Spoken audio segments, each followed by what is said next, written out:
Good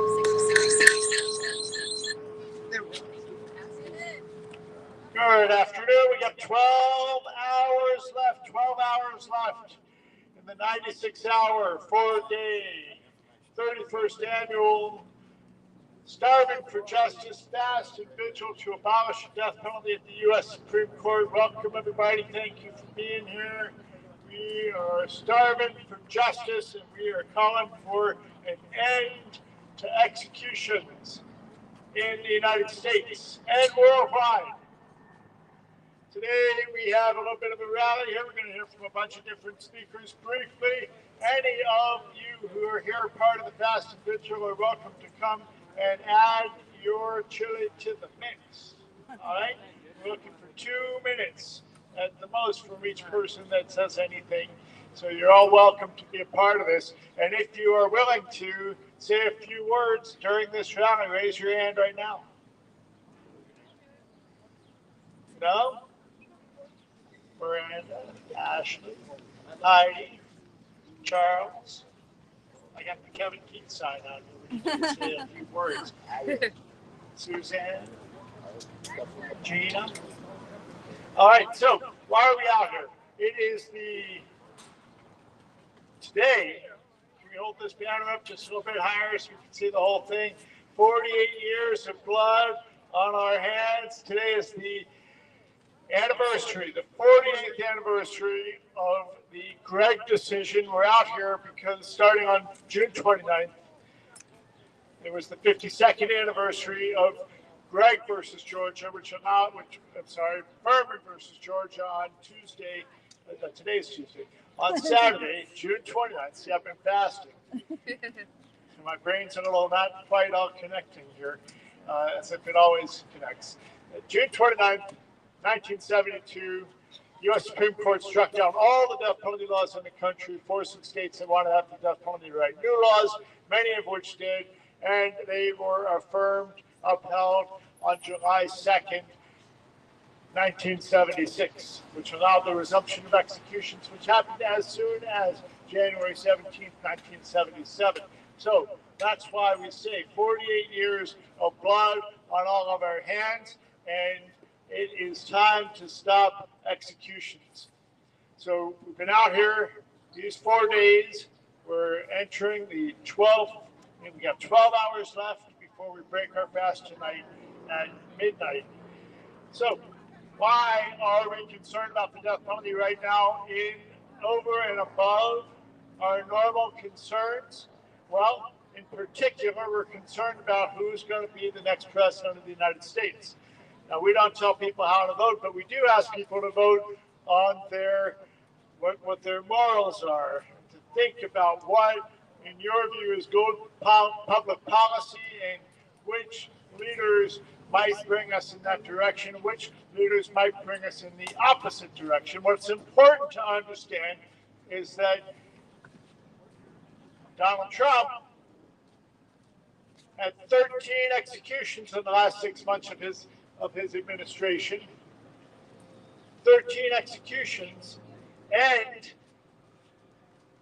Plan 2025 from the Heritage Foundation, which sets in writing what they're looking to do should Donald Trump become president again, is clear the rest of federal death row and increase executions across the states.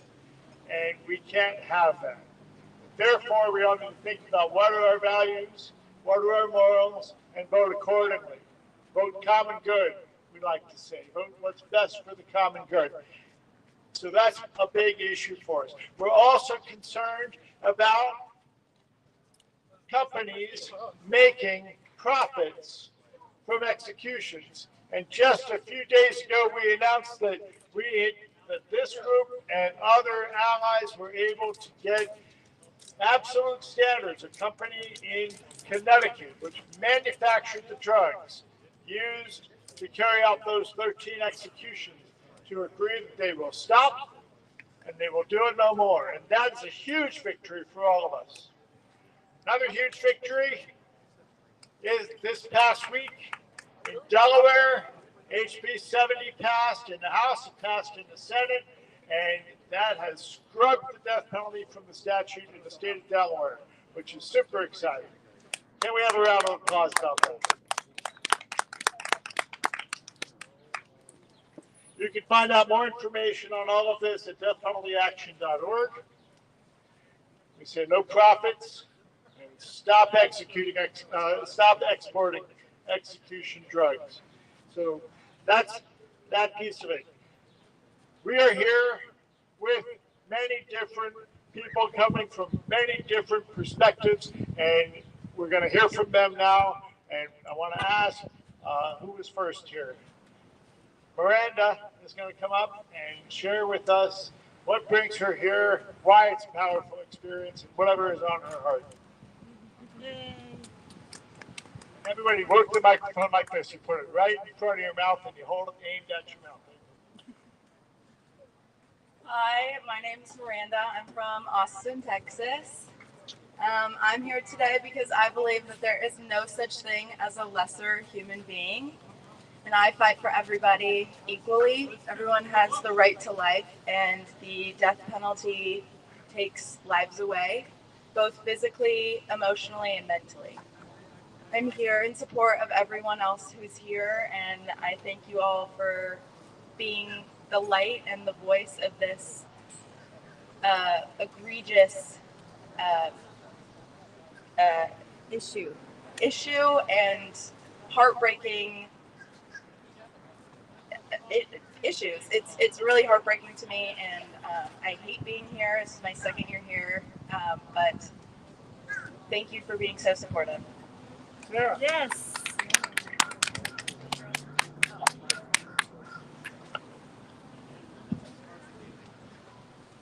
Hi everyone, my name is Sarah Corbett. I'm currently 17 years old, and I'm going into my senior year at Whitman High School, which is in this area. I'm still a kid. I'm 17 years old, and I'm doing something here. There is no excuse for anyone around the world to not do this.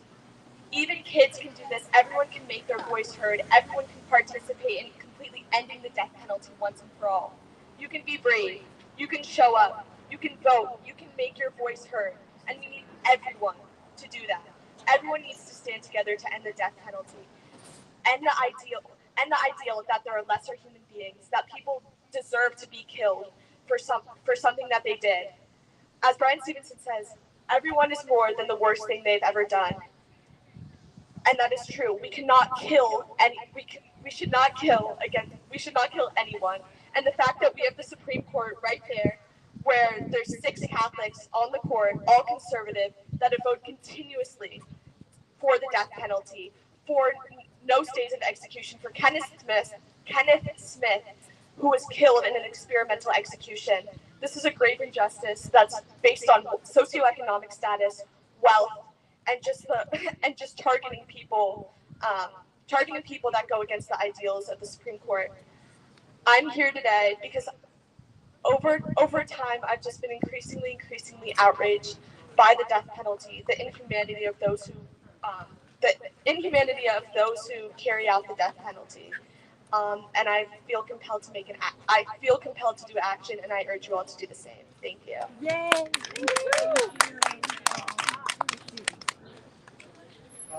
Switch with Ashman, and Heidi, you're next.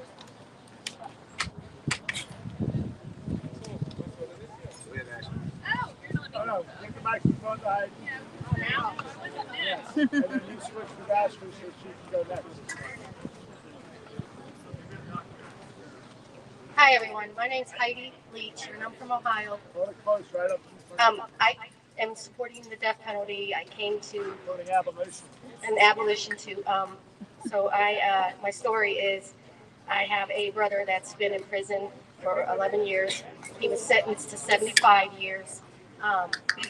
No death row, but his sentence is like a death of incarceration. So it hurts inside, and it hurts watching everyone's story.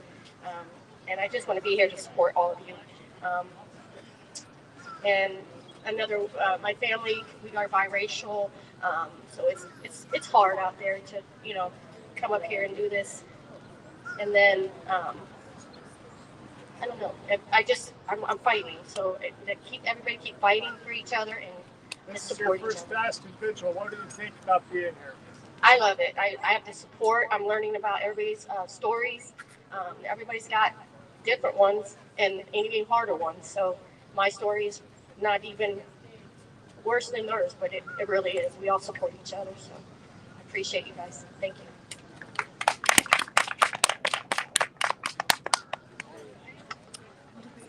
Yes, because you really could. You say always say the right words at the right time. Every single time you talk. You don't, it's natural. It's natural. Hi, my name is Ashley Reber. I'm here with Carolinians for Alternatives Against the Death Penalty. We are currently working on a campaign to demand that our governor commutes death row, which is well within his power.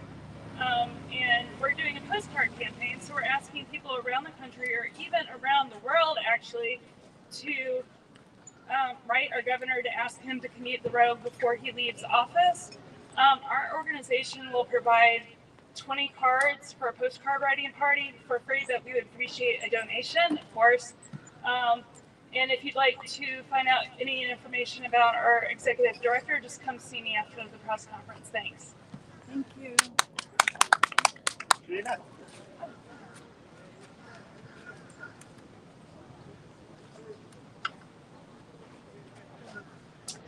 I'm Gina, and I'm here from Toledo, Ohio. I am here today because my father was executed in Arkansas in the year 2017. What I've learned is that the death penalty creates more victims. My family has become collateral damage to what this government thinks is justice. I want to let you all know that taking away a father for something that he did under the influence with severe mental illness did not bring back any victims.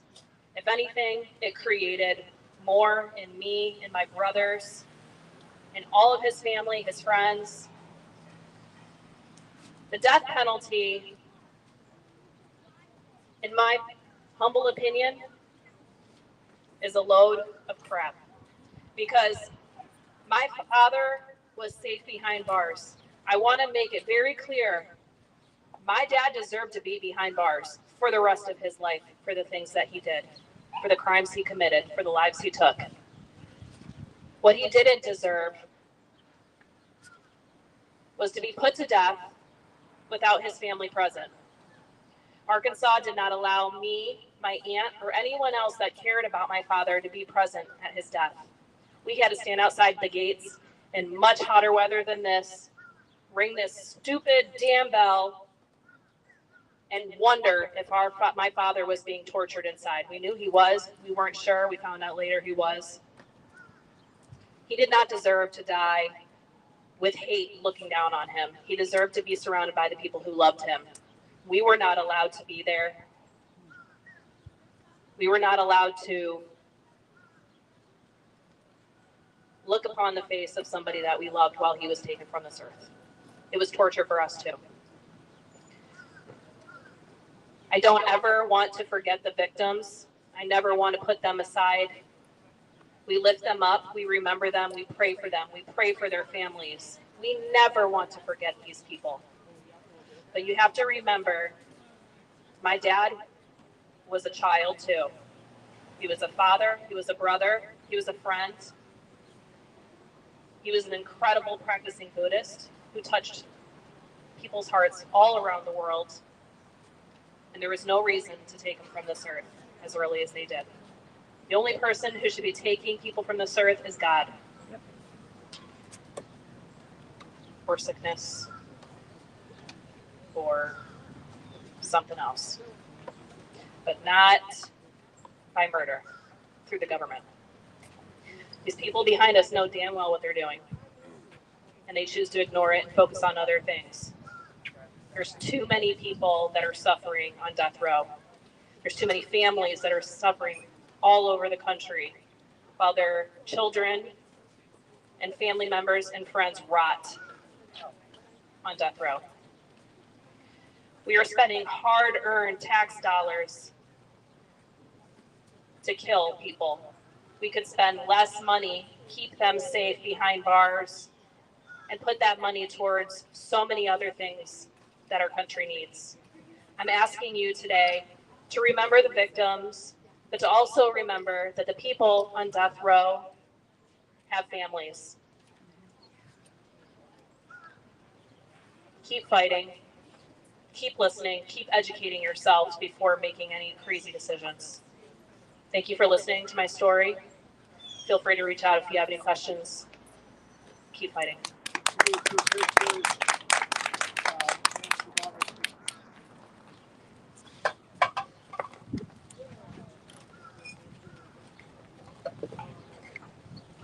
Hello, my name is Nancy Vollertson, and my brother, Greg Wilhoit, spent 5 years on death row in Oklahoma for a crime he did not commit. His wife, my sister-in-law, was murdered, leaving him with 2 little girls who were 4 months and 14 months old. Greg's trial involved a drunk attorney. The only evidence they had in his case was a bite mark, and which is what we call now junk science. But at the time, the bite mark was what got, and not having adequate counsel was what got Greg convicted. And one of the things my brother used to say, you get as much justice as you can afford. And it's true. And we just can't be in the business of killing our citizens to show that killing's wrong. And my brother eventually was allowed to have a second trial based on ineffective counsel, and he was exonerated. He was the 51st person in the United States to be exonerated from death row. But at that point, mentally, psychologically, physically, he was very damaged, and he was never able to get his children back. So he basically lost everything: his wife, his children, and his health and his ability to earn a living. So I encourage you to just think about what can happen to somebody in a situation like that. And wrongful convictions happen, and we are just better than taking, even if you're for the death penalty for any other reason, the fact that the reality is innocent people can be and have been executed, to me, is reason enough to get rid of the death penalty. Thank you. What do we want? No death penalty. When do we want it? Now. What do we want? No death penalty. When do we want it? Now. What do we want? No death penalty. When do we want it? Now. What do we want? No death penalty. What do we want? Now. Ladies and gentlemen, free Kevin Keith. Free Kevin Keith. Free Kevin Keith. Free Kevin Keith. Free Kevin Keith. Free Kevin Keith. Here is Kevin Keith's brother, Charles Keith, the Impacted Communities Liaison for Death Penalty Action. Thank you, everyone. This is my 4th year being here. I come here and I stare at the Supreme Court because my brother's case in life and everything was handled in there, as a lot of others. I've been to probably, I was telling age 75, are we approaching 75, 80 executions? That's getting a little morbid, that every day in your life you're talking about death and destruction and somebody's execution. And it's not just one state. It's those states that we all sit there in reference to as the Bible Belt. I can't believe that we still give them this title when it's those people that we're sitting around fighting. Texas, Oklahoma, Tennessee, Alabama, come on. You guys are still practicing legal slavery on the process of murder. You switched over individual property. And remember this word when I say property. You're switching from individual property and eliminating murder and switching it over to the state and allowing murder. So you go from individual property to state property. Isn't that something? Whose property you belong to when they decide to kill you? You belong to Oklahoma. You belong to Ohio. You belong to Texas. So that they do believe that gives them the right to kill you, because this is something that was practiced so long ago that didn't affect so many other people. And now that same murderous intent in this country is following and plaguing us all. We're all out here in fear. Fear for ourselves, fear for our loved ones, fear for our country. We're in fear. You know, and it's funny. And I'm going to leave you with this one because I'm not going to reveal half the things that I want to talk about tonight. But everybody's running around here and they're talking about Donald Trump and Donald Trump and Donald Trump and Donald Trump. This almost sounds like you have the fear of Master Trump. Master Trump. That's what he's showing you. Power, destruction, everything that he would possibly want to do to you. And you have to accept it as the slaves did. It's a hell of a thing to have to swallow, isn't it? Hell of a thing to have to swallow. Cruelty and hatred and murder in your own country. And your leaders are picking and choosing who they want to kill and sacrifice. And we have to accept it. As the church says, amen. Thank you. I'd like to introduce my friend and colleague and really good friend, the Reverend Dr. Jack Sullivan. Yeah.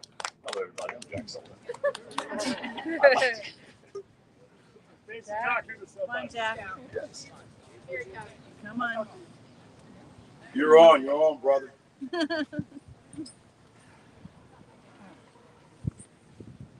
Give them more than an amen. Thank you very much.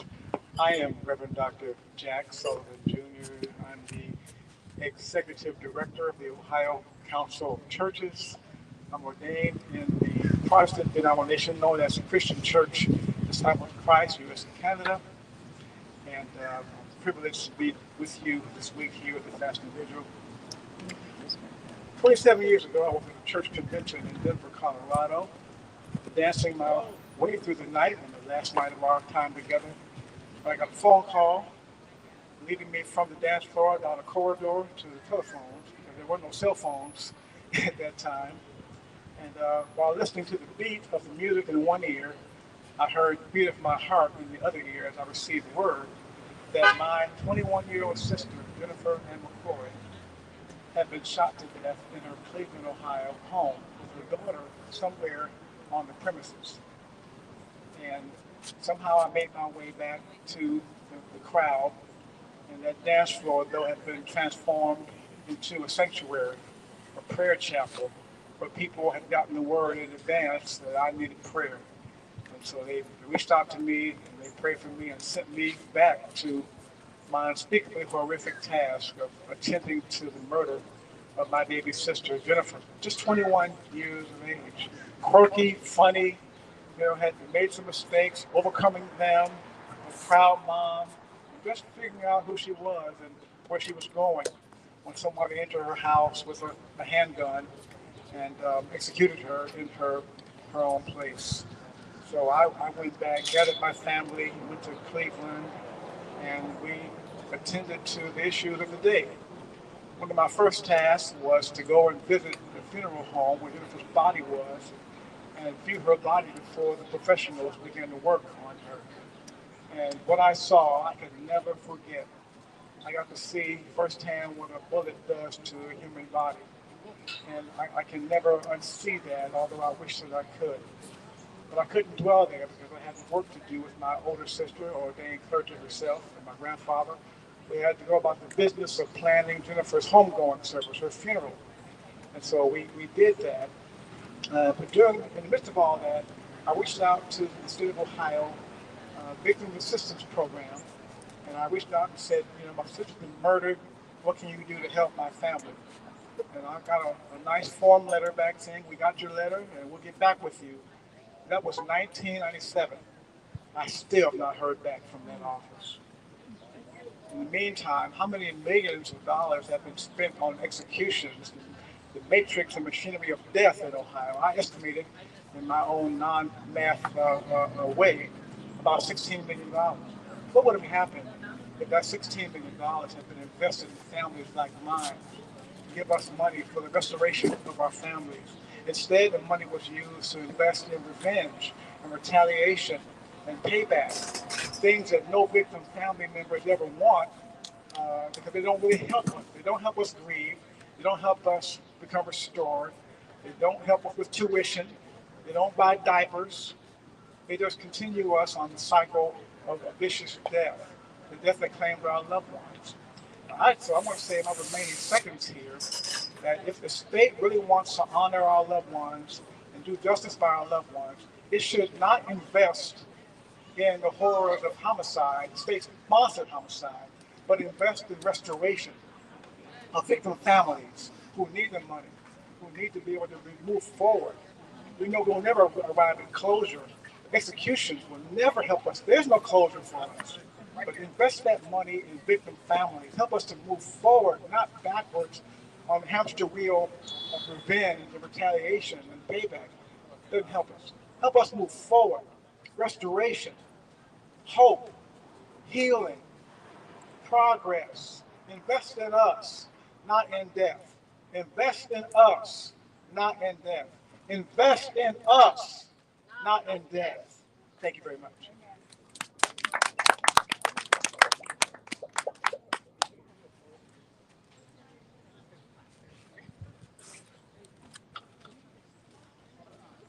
My name is Terry Steinberg. Sorry, I have laryngitis. I represent the mother of a young man who was sentenced to die just after his 20th birthday. He was falsely accused of murder for hire. He was sentenced to die. He wasn't even 20 years old, not even old enough to buy a beer. He believed that if he told the truth and turned himself in, that he would be set free. That was 23 years ago. 2 days after he was sentenced to die, I was desperate for help. Somebody had to help me save my son. I heard about this group protesting the death penalty on the front of the Supreme Court steps. Found my way down here from Fairfax, found a parking place, and found these amazing people who got into this work because it was the right thing to do. I didn't ask to be into this work. I didn't get into it because I wanted to. I was chosen to do this work. And it has given my pain purpose. And it is my hope that we can open hearts and change minds about the death penalty. That we can realize that we can do better. That each of these people who commit crimes, horrific crimes, are more than the worst thing they've ever done. That all those people who are in prison and have claims of innocence deserve to be heard. My son is waiting for an answer from the federal court with great evidence of his innocence. His accuser has recanted and agreed to testify to that fact because Virginia no longer has a death penalty and he is no longer afraid to tell the truth. But unfortunately, our lawyers filed these papers 1 day late, and there is a possibility that they will not look at this evidence of innocence because the lawyers made a mistake in the timeline. Yesterday, our former president got immunity for something that he did do. Where's the immunity for the 1 day late for my son? That's right. It says equal justice under law. Is it equal justice for me? For my family? You've heard from Gina, the daughter of someone executed. Nancy, the sister of a man who said he lost his livelihood and spent years on death row. That changes a family forever. And now a mother. We represent the collateral damage of the death penalty. When somebody's executed, they are freed from that box that they live in.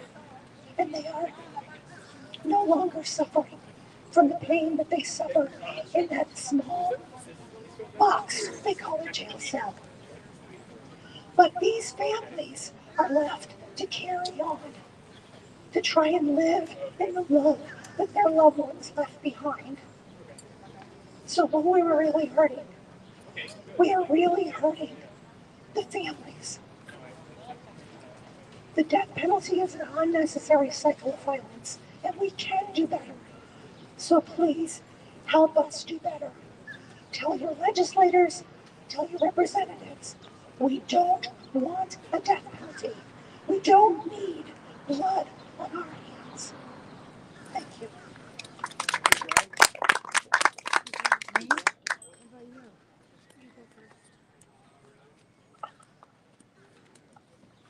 Hello, everyone. Hello, everyone.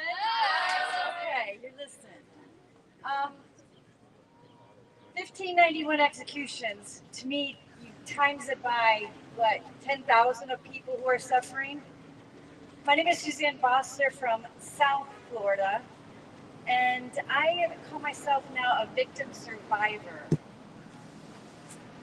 reason I'm a victim survivor is because on December 22nd, 86, I watched my father get stabbed to death, and I was also left for dead, working 10.5 years in the court system to try to get him off of death row and in for life, James Bernard Campbell. The day of victory I call June 22nd, 19, I forgot the date already. It was a date, though, that was the best day of my life, that I was able to save this man. He had nobody with him. His family, his friends were not sitting behind him. It was me, my church, which is Church of the Brethren, if you've heard of that, which is called a peace church. And I wasn't just happy that I saved his life. I was happy for the man who was going through all of that to possibly die in the death chamber. I did it for my father, and I did it for myself. Why kill people who kill people to show us Americans that killing people's wrong? It's pretty simple. I thought if I was going to have the government kill him, I would be just like him. I would be a murderer too, and I refuse to be like James Bernard Campbell. I refuse to be like the government that are murderers. I refuse to do death to people who are still God's children.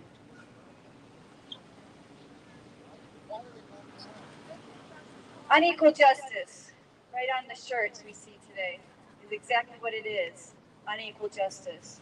Everybody has a right, and I wanted to give James Bernard Campbell the right to be a better person. They deserve it no matter what. Stop executions now. Stop executions now. Stop executions now. Stop executions now. Blessings. Who's next? Let's change.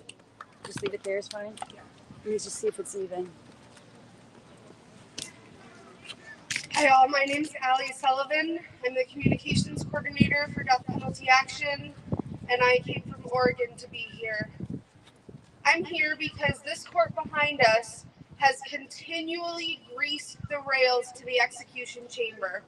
They greased the rails to the 13 federal executions, of which several were innocent, several were intellectually disabled, and many others had significant legal issues that were never heard or never entertained. They have continued to do this in the years since then.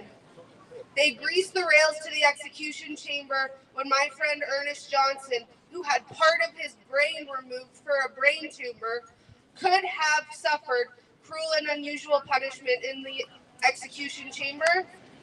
They greased the rails to the execution chamber when my friend Ramiro Gonzalez last week fought to save his life.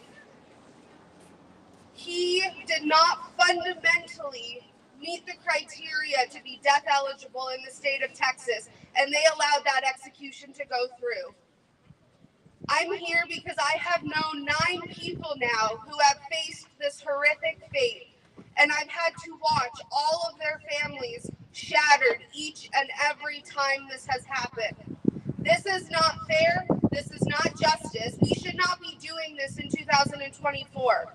It is creating so many more victims in the wake. I would not be the same person if I did not go through this. I can't tell you how horrific and traumatizing this experience is. But I keep doing this. I keep coming here. I keep fighting for these people because these people matter. Thank you.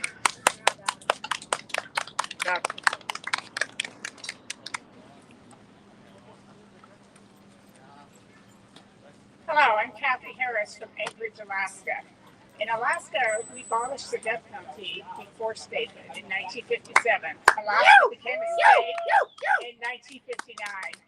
So I know that the death penalty does not contribute to public safety. It does not help murder victim family members. In Alaska, when a murder trial is over and someone is convicted, the victims walk out of the courthouse and say, now we can get on with our healing. We got the justice we deserve, because they're not promised an execution. 20 years from now, they're promised incarceration. However, even though the citizens of Alaska have said no to a death penalty, because there is so much federal land in Alaska, we are subject to the federal executions. 23 states have said no to the death penalty in their state, but their citizens are still at risk for the federal death penalty. So Joe Biden needs to do what he can to end the federal death penalty. The Senate is responsible for ending it, or the legislature, Senate and Congress, to end the federal death penalty. But while Joe Biden is in office, he can at least clear the federal death row. He can commute the sentences of the men who are on there, and he can demolish the death house in Terre Haute. So I'm here to ask that he does that, especially in respect to all of the states that have already said, their citizens have said no to the death penalty. Thank you. What do we want? No death penalty. When do we want it? Now. What do we want? No death penalty. When do we want it? Now. What do we want? No death penalty. When do we want it? Now. Anybody else? So, it is. Yeah, Kimber. Yes. Oh, yes, Kipper, we're waiting for you.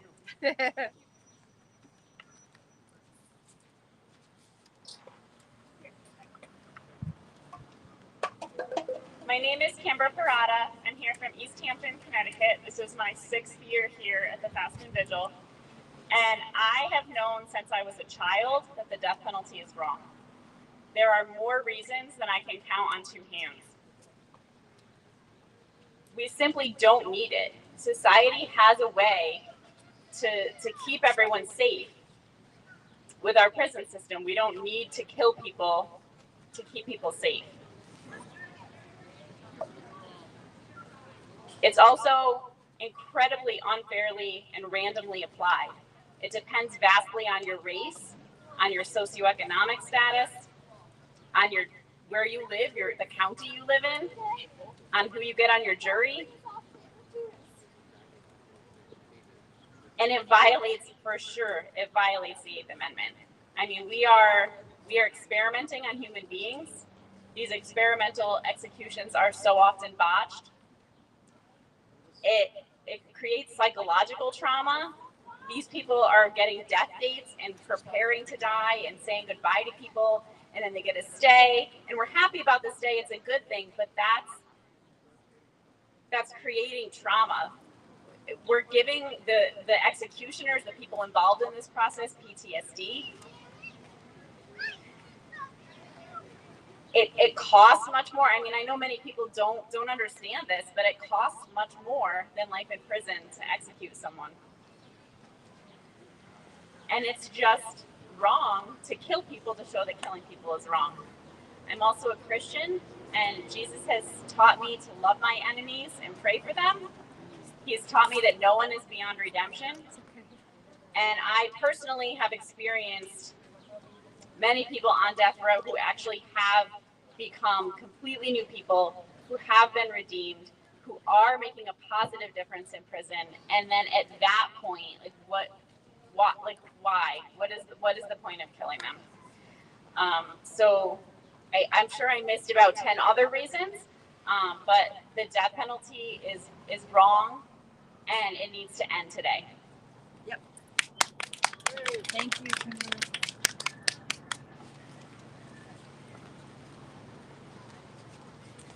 And now we're going to remember the 1,591 executions that have taken place up to this date since 1977, since the death penalty was allowed to resume 48 years ago today with the Gregg decision, Gregg versus Georgia.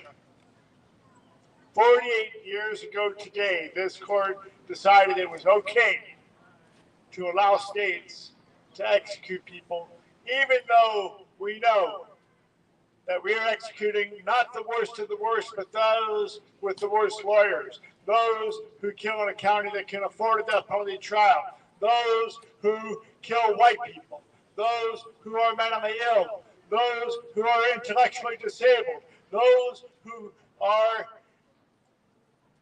mentally juveniles, those who did not do the crime.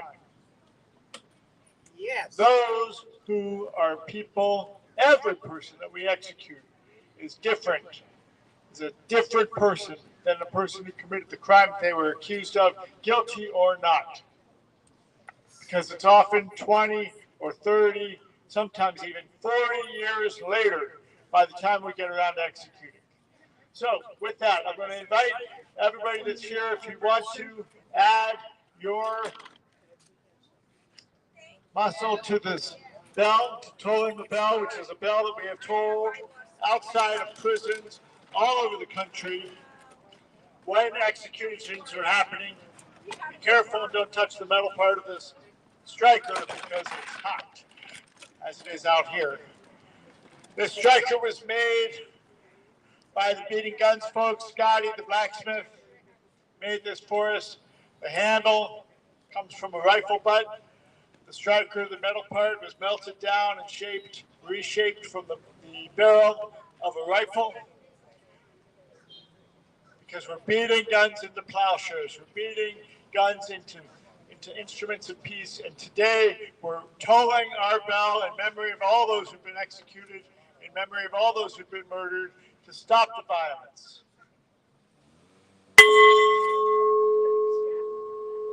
If you want to add a toll, if you want to ring the bell, come and get in line. And then go and replace people holding signs.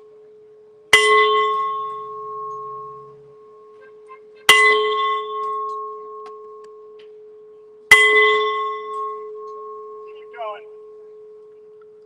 I'm ringing this for George Stinney, 14-year-old on death row who was electrocuted for a crime he didn't commit.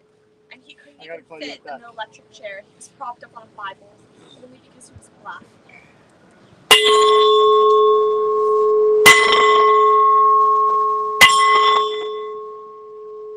Who's next?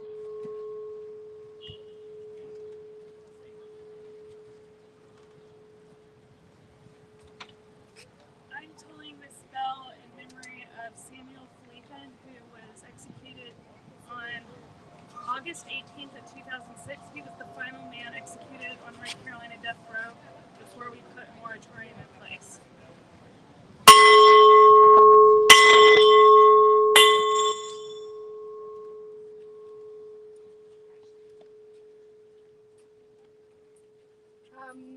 I'm executing this for I'm ringing this, tolling this for Dustin Higgs, the last victim of the federal execution spree, and for Ernest Johnson, an intellectually disabled man put to death by the state of Missouri, and Willie Smith, another intellectually disabled man put to death by the state of Alabama.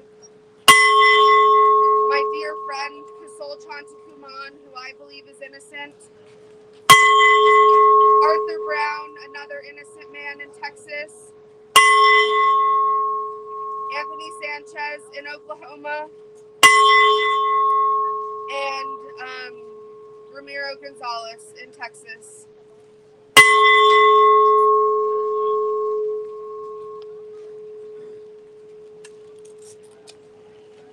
I'm ringing this in memory of Troy Day, I got my family executed, and in memory of my sister, Jennifer, who was murdered in 1997.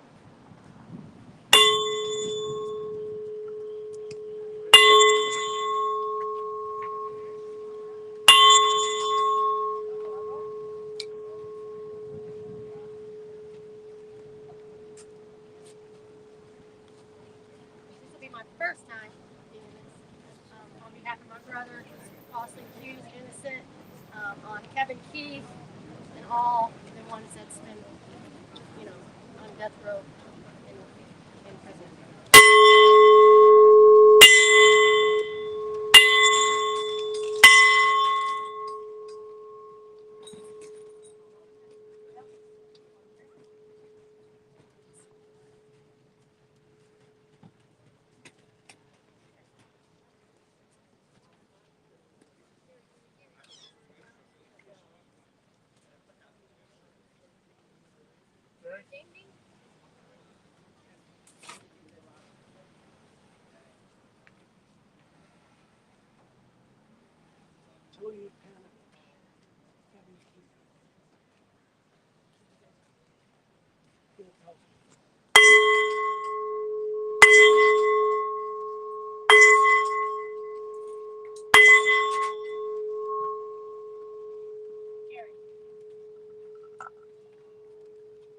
I'm reading this in memory of Larry Robinson, a mentally ill man who was executed in January of 2000.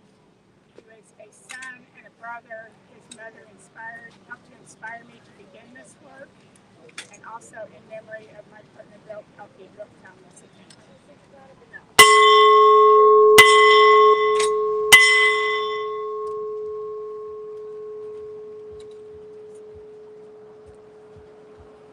To repose in the souls of the most forgotten.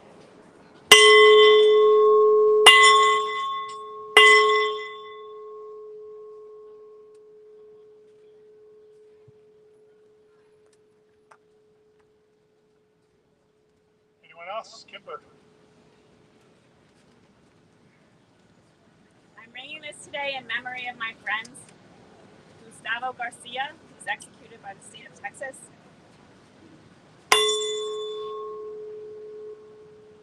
Miguel Angel Paredes, also executed by the state of Texas. A new creation in Christ for sure. Ronald Phillips, executed by the state of Ohio, who absolutely had changed his life and was making a huge difference in the prison there.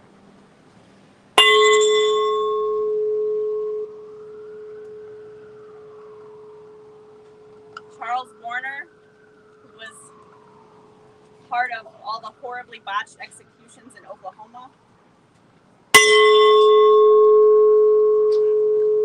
And David Cox, my friend from Mississippi, who volunteered to be executed because the conditions in the prison were so horrible.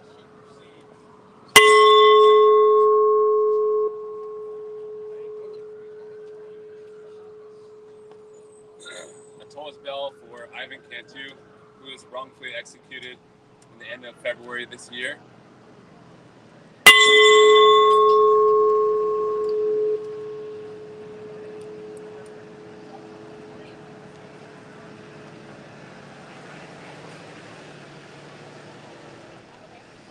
And for all those who've not been named,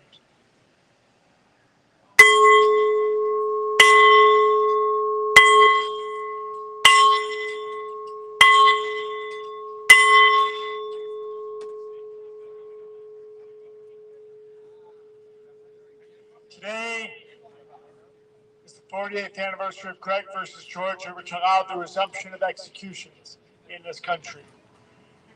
We are finishing up today at midnight a 4-day fast and vigil that began on Saturday, June 29th, the 52nd anniversary of the Furman decision, which struck down all death penalty laws.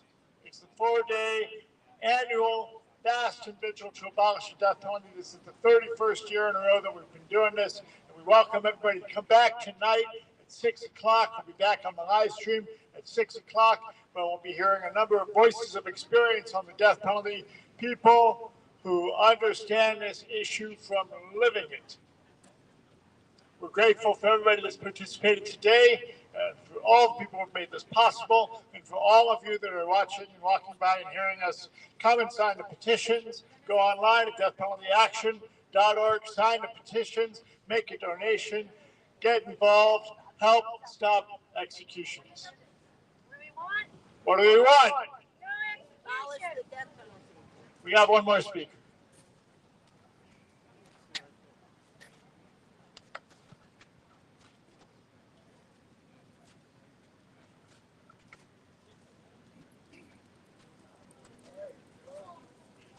Hello. My name is Ed Warren from the Open. Ed.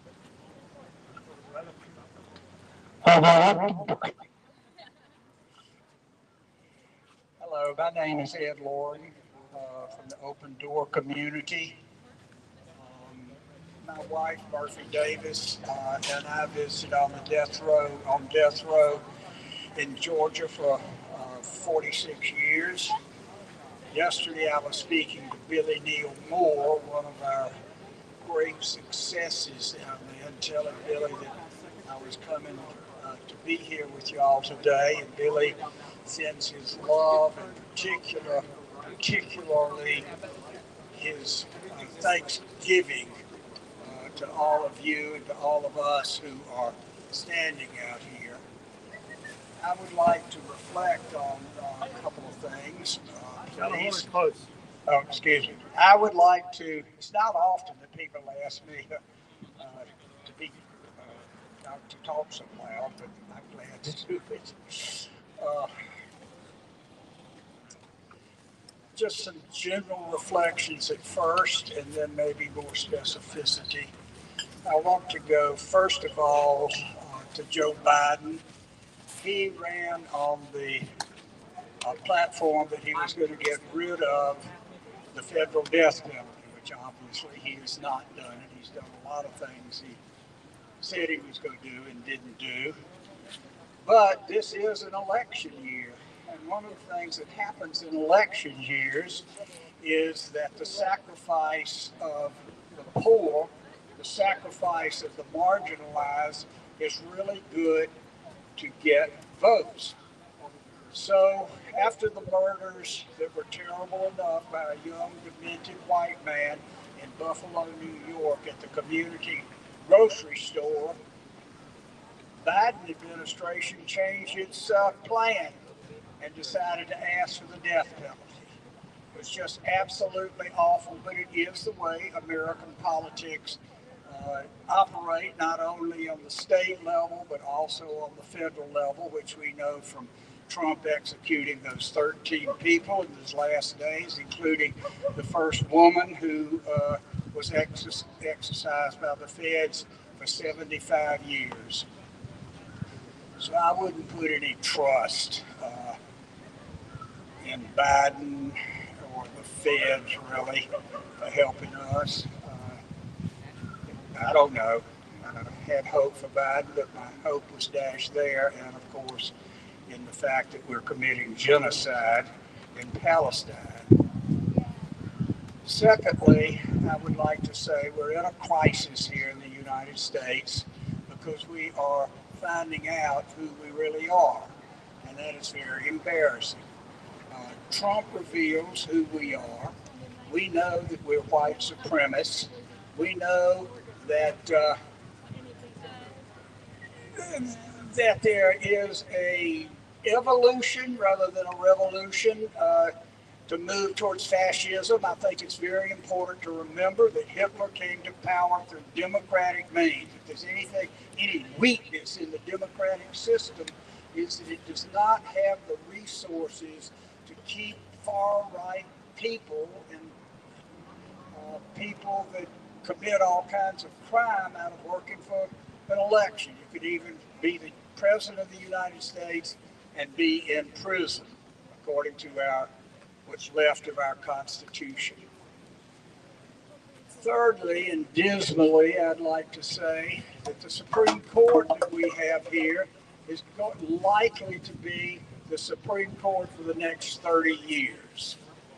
And so asking that court, which has 6 very cruel, far-right people, some of them criminals like Thomas, asking them to help us in the whole spectrum of problems is just not going to happen. So one question that raises is, what are we doing here? We are doing here, I'm doing here, not so much to try to influence this court, because I don't have the resources to influence this court, but I'm a minister, and so sometimes people say, "Yeah, you ain't doing nothing, man, but preaching to the choir." And I said, "Let me tell you something, if you don't preach to the choir, the hymns ain't going to be worth a damn." So we continue to keep hope alive, as Jesse Jackson taught us, and we will continue to present our bodies as a living sacrifice year after year. I don't know how many times I've been here, many, many years. Murphy Davis died in 2020, and I think, David, is it right? This is my first time for being here since Murphy died. Yeah, this is my first time. David Payne of the Open Door has been here, I think, every year since he joined the Open Door. So I couldn't travel if David wouldn't help me. But I would say that we will be tested in new ways, and we have to be ready. We will be tested. We'll be tested on the personal level for our steadfastness, for our commitment, and we'll be tested on the social level. Is how do you stand for a vision of justice when that vision of justice is unlikely in your own lifetime? That's tough. That's very, very tough. And American people, white people in this country, not so much true for African Americans, but white people have not been tested that way. Our turn is coming up. We're getting ready to go to bat, and we got to keep trying to hit the ball. So let us care for each other, communicate with each other, build community with each other, love our friends in prison. The Open Door is related still to 18 prisoners in Georgia, and a couple of others in other states, Louisiana, for instance. So I leave you with many thanks. I'm sorry if my message is a little dismal, but I think it's realistic, and I think that we deepen our inward journey and outward journey through a pursuit of truth. And I have shared with you my truth, and I've been listening to your truth, and I think we share much of truth. So let truth be our guide, love be our vision, justice be our hope. Hallelujah. Thank you so much.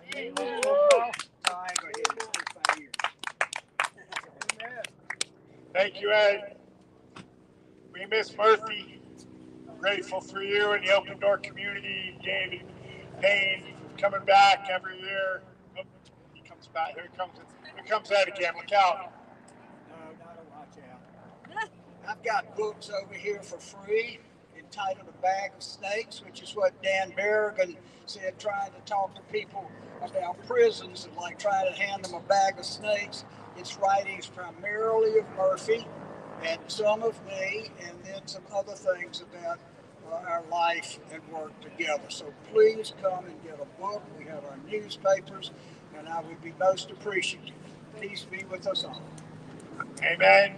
Thank you, Reverend Ed Loring, Open Door Community. And with that, folks, we will be back at 6 o'clock live from the 31st annual Starving for Justice Fast and Vigil to Abolish Death Penalty at the U.S. Supreme Court.